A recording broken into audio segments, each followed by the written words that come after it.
মিষ্টির সঙ্গে নরম তুলতুলে নোনতা পাটিসাপটা, একদম মসৃণ তুলোর মতো নরম।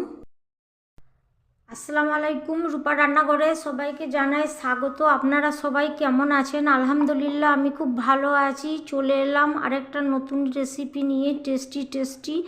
এখানে আমি নিয়েছি কাঁচা লঙ্কা। প্রথমে কাঁচা লঙ্কাটাই দিয়ে দিচ্ছি।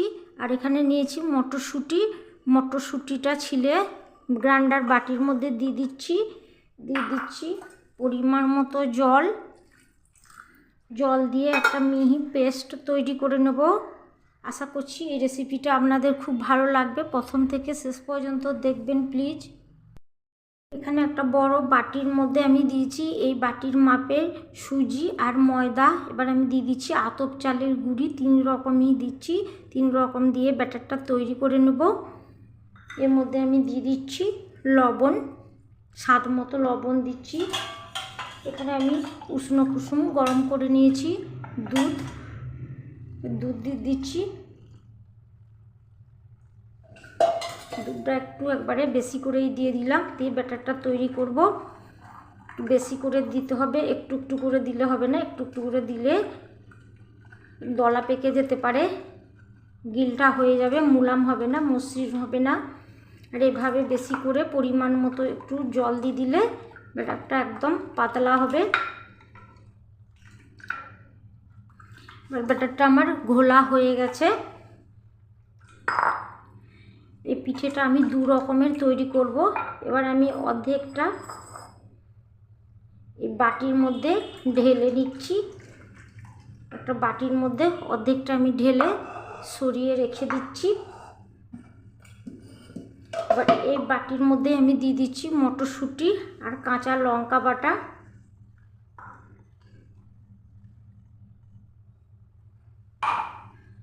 দিয়ে দিচ্ছি, দিয়ে খুব ভালো করে গুলে নিচ্ছি। এভাবে খুব ভালো করে আমি 5 মিনিট ফেটিয়ে নিচ্ছি। ফেটিয়ে নিয়ে আমার একটা ব্যাটার তৈরি হয়ে গেল।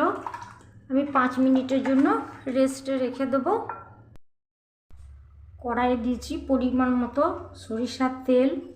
এখানে আমি বড় একটা পেঁয়াজকে কুচি করে নিয়েছি।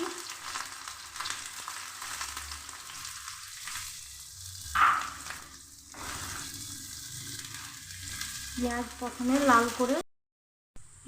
লাল করে ভাজা হয়ে গেছে।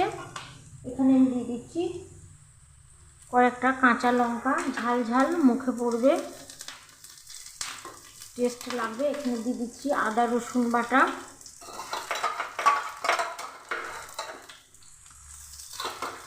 দিয়ে দিচ্ছি হলুদ গুঁড়ো, দিয়ে দিচ্ছি কাঁচা জিরে ধনের গুঁড়ো,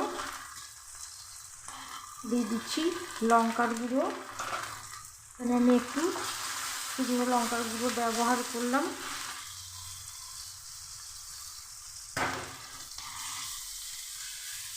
মশলাটা পুড়ে না যায়, মশলার বাটিটা ধুয়ে আমি একটু জল দিয়ে দিলাম।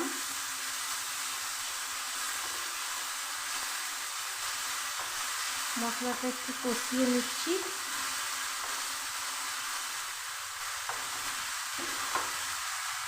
এখানে আমি নিয়েছি বোন চিকেন নিয়েছি। চিকেনের পিসগুলো একদম খুব ছোট টুকরো করে নিয়েছি। এভাবে টুকরো করে নিতে হবে, কুচি করে।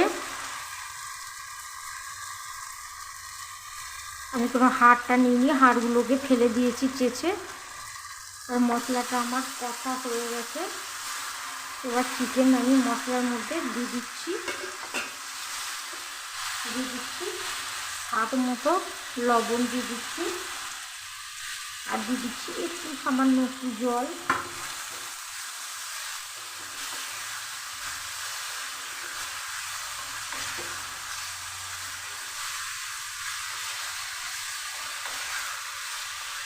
চিকেনটা এর মশলার সঙ্গে ভালো করে কষে নেব। এবার চিকেন থেকে আমার জল ছেড়ে দিয়েছে। গ্যাসের ফ্লেমটাকে আমি একটু লো করে দিচ্ছি, লো টু মিডিয়াম করে দিচ্ছি। লো টু মিডিয়াম করে চিকেনটা আমি কষে নেব।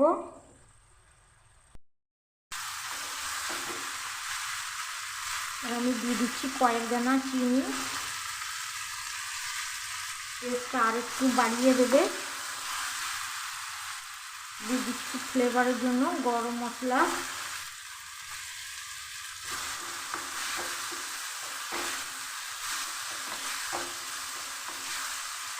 গরম মশলার গুঁড়ো দিয়ে দিলাম। এবার ওপর থেকে ছড়িয়ে দিচ্ছি আমি ধনে পাতা কুচি।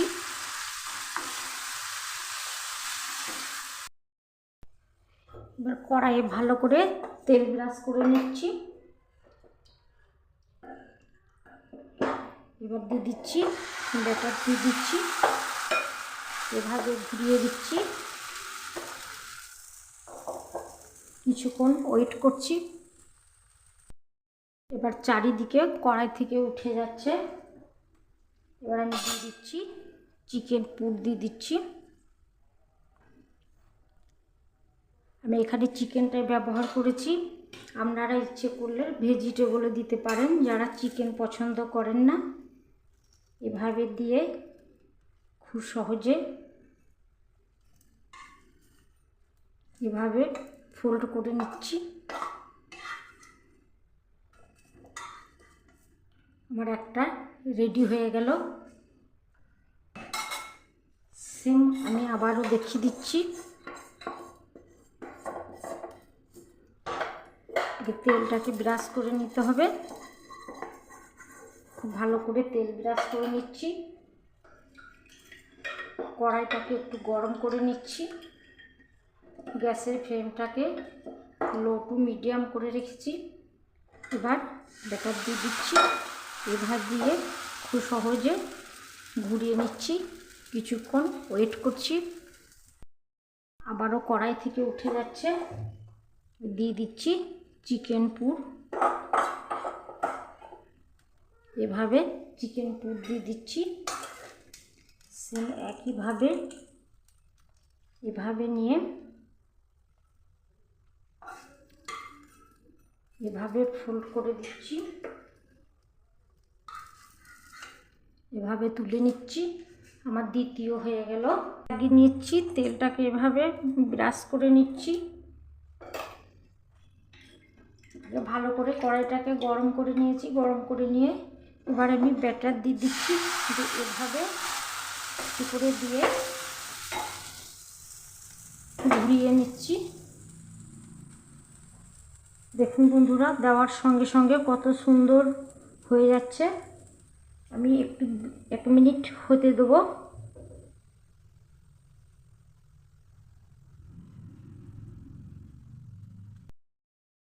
কিছুক্ষণ ওয়েট করার পর চারিদিকটা মুখটা খুলে গেছে। এবার আমি দিয়ে দেবো নারকেলের পুর। এভাবে আমি নারকেলের পুরটা দিয়ে দিচ্ছি।